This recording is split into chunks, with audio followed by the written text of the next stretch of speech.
Hi, this is Ayana with Black Atheists of America. Welcome to our 19th session of The Bible Actually Says. In this series, we discuss the Bible. We move through the Bible as it should be read, cover to cover. Today, I have with me Ray, who is also a member of Black Atheists of America. While we will not be reading every verse, we may choose to quote the Bible. If so, just know that we will be using the King James Version. We will start by recapping last week's show, then pick up where we ended off, and go through as many verses as time permits.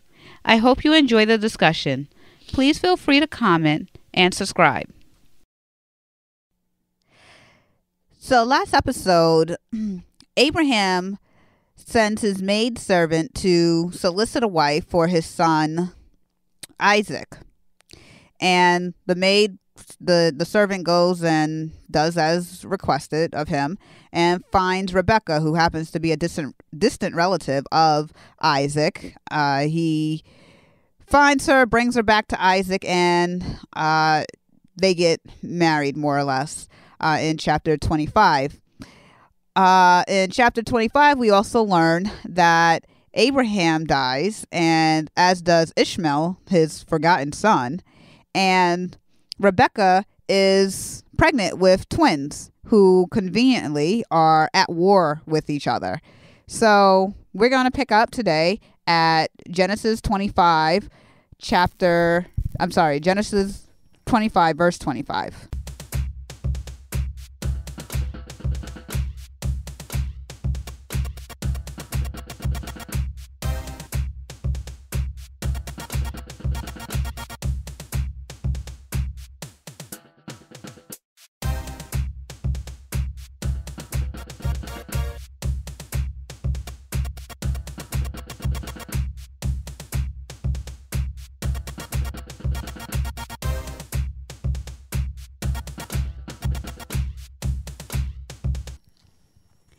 And the first came out red all over, like a hairy garment, and they called his name Esau.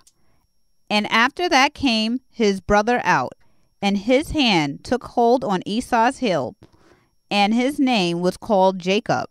And Isaac was 80 years old when she bare him. Wait a minute, 80? So, Yeah. so Isaac's now 60 years old. He was just 40. A couple of verses ago, he was 40. How long was this girl pregnant?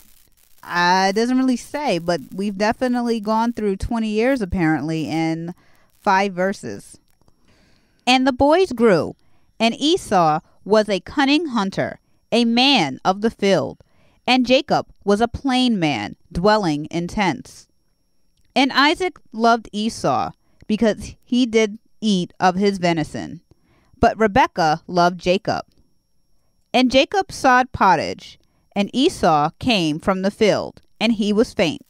Okay, so we got some parents here that one parent loves one kid and the other parent loves the other kid. Right.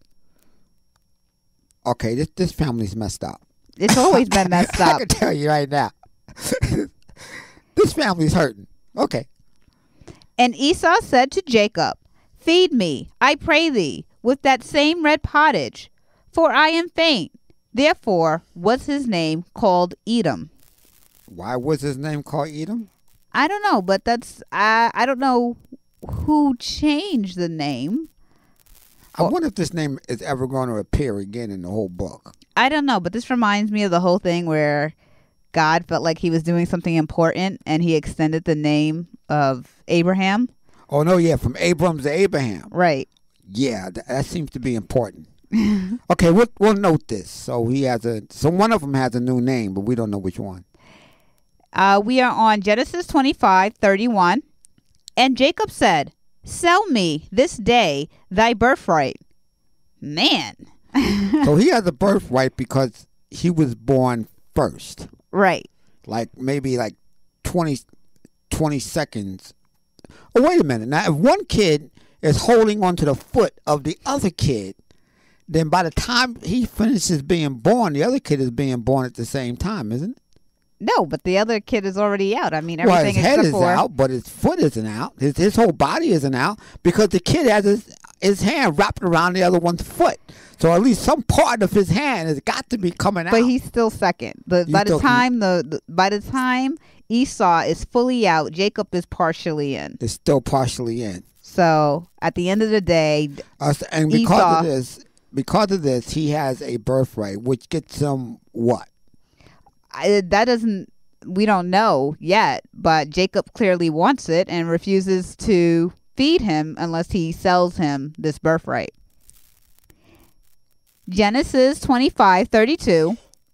And Esau said, Behold, I am at the point to die. At what profit shall this birthright do to me? Oh, wait a minute.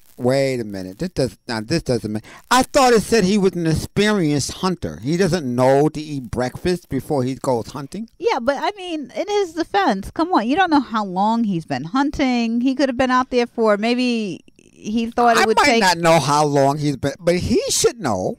No, you go out there, you anticipate you're going to be out there for an hour, and then it turns into 4 hours, and he comes back and he's hungry. So he couldn't bring him like a little baggie or something with him?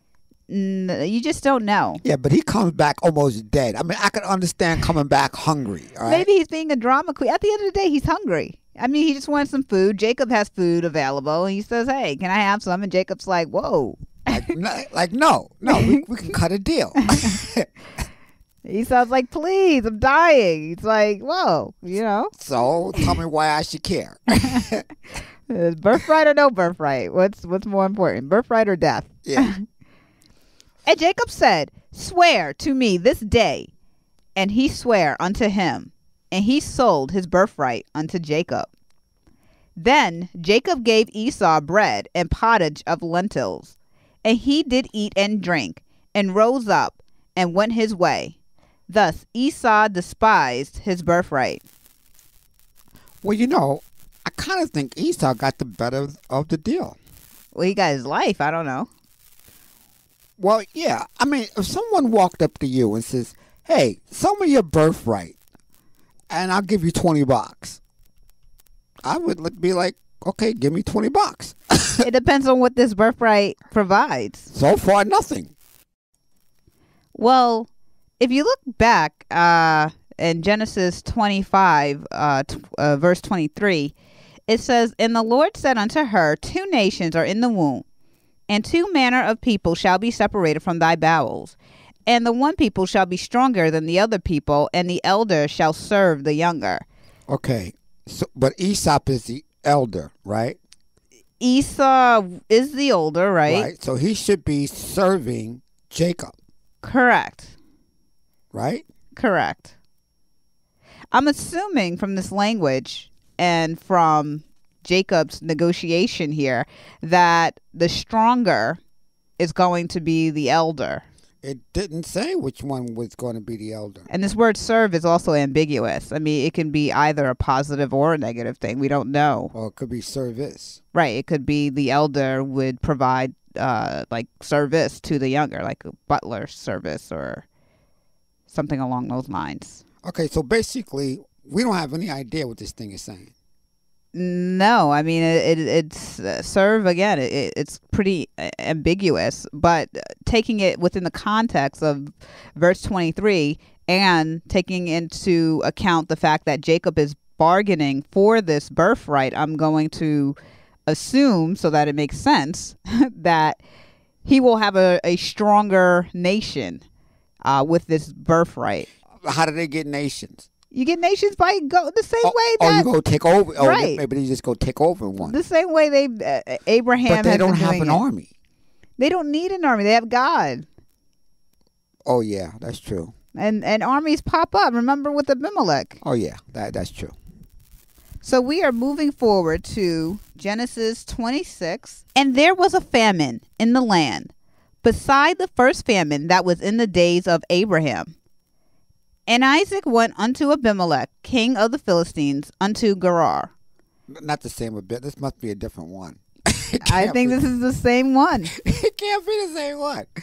Look, he was 60 years old when he had kids. The kids are now grown up. Yeah. Right. They're men. men. They're hunting and everything, and they're both still alive. So how old is Abimelech? I mean, he was dealing with Abraham. I don't know. And the Lord appeared unto him and said, Go not down into Egypt. Okay.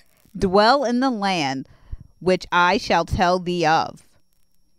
Sojourn in this land, and I will be with thee, and will bless thee. For unto thee and unto thy seed I will give all these countries, and I will perform the oath which I swear unto Abraham thy father.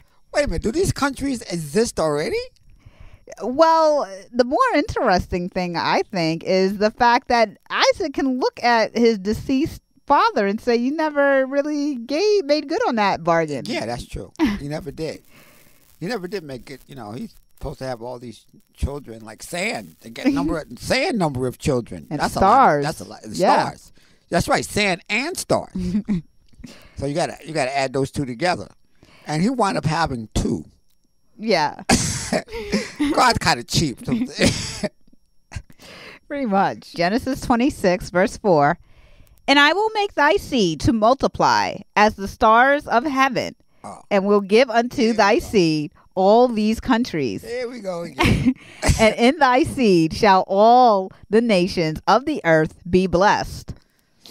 Because that Abraham obeyed my voice and kept my charge, my commandments, my statutes, and my laws. Yeah, okay. Abraham obeyed all this stuff, and he didn't get anything. He got two rich. kids. Well, yeah, but the whole thing is about how many children you get, and he gets two, and God tells him to burn up one. Yeah, and then psych.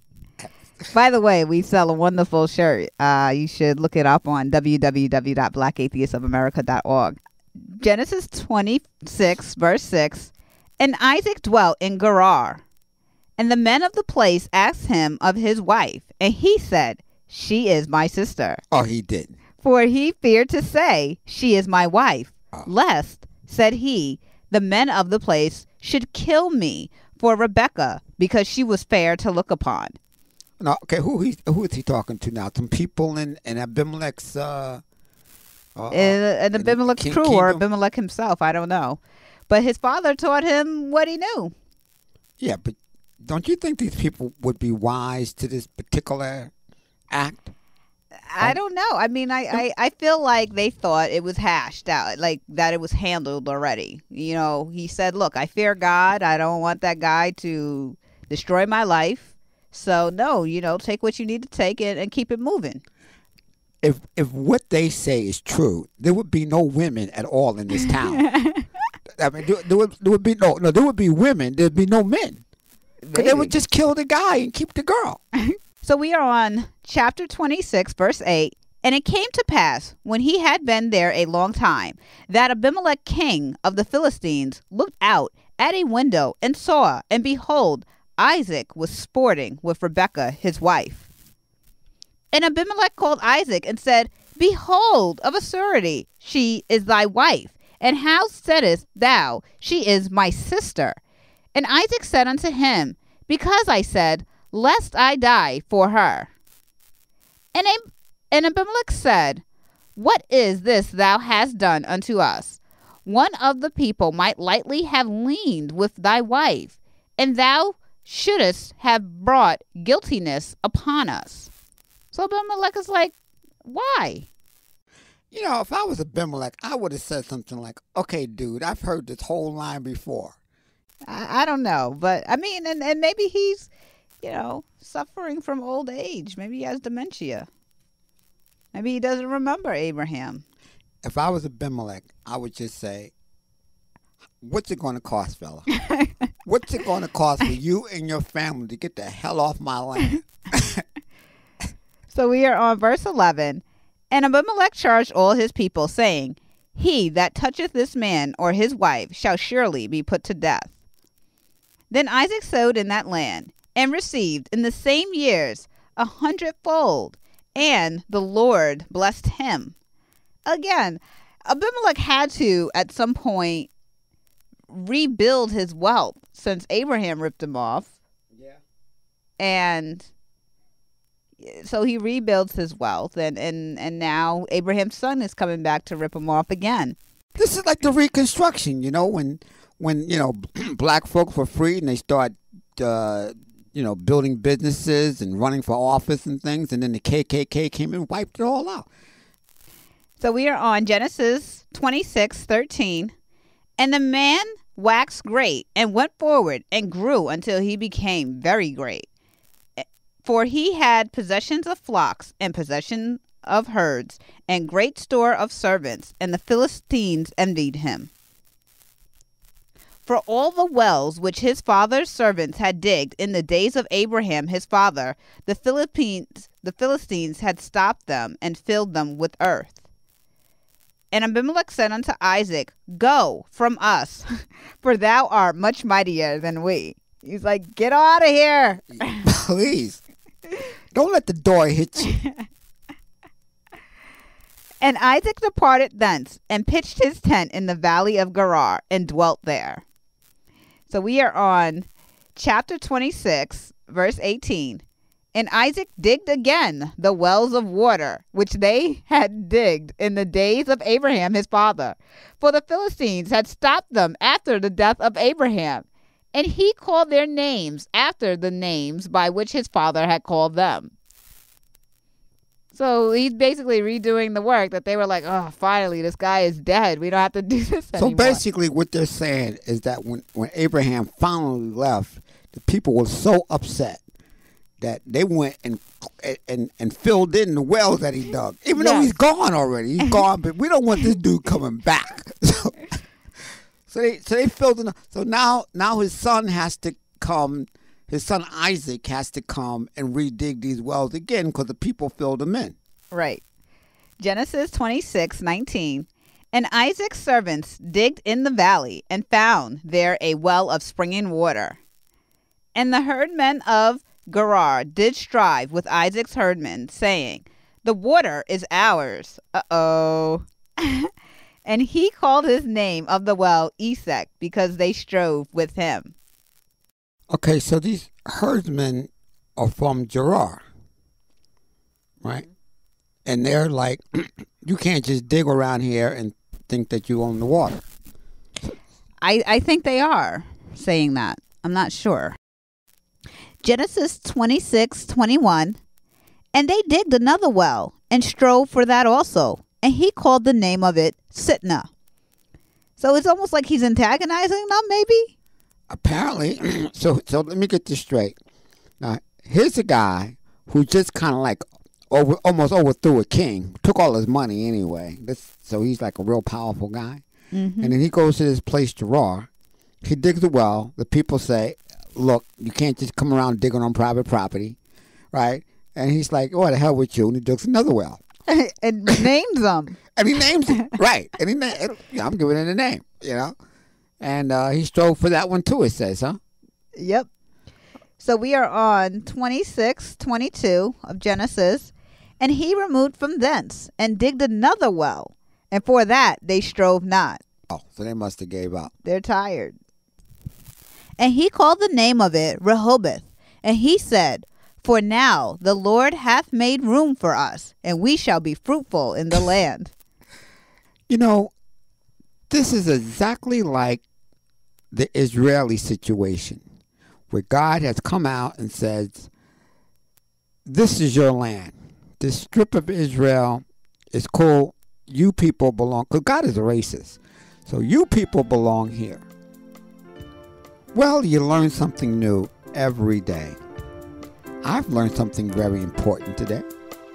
If you're rolling with God, pay no attention to the private property, no trespassing signs.